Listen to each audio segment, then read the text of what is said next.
Nice and blue today. Wow. September, I find, is just so clear and nice every year. Wow, I'm all blue today too, with a blue shirt and blue chair.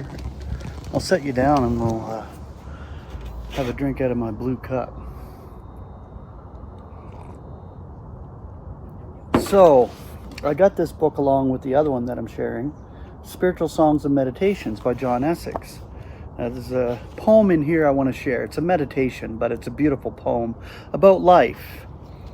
And I thought it was just tremendous, so I wanted to share it with you guys. Just because, there's a good thing to edify and build up, and to have things like this to be able to share are nice. And I thank God for that. I'm going to bring you closer, though. All right. So life. Once more the dawn is breaking within the western sky. Once more the sun is rising, and hopes are rising high. But soon the eve approaches upon the passing day, and twilight turns to darkness as night again holds sway.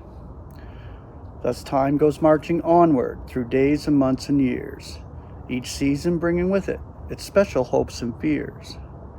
And joys and sorrows mingle, and calm is joined with strife, and many contrasts fashion the mixture we call life. We know no undimmed pleasure within the sphere of change, but everything is fleeting, and many things seem strange. We know not why they happen, and why we have to cry, but in our tearful anguish, we keep on asking why.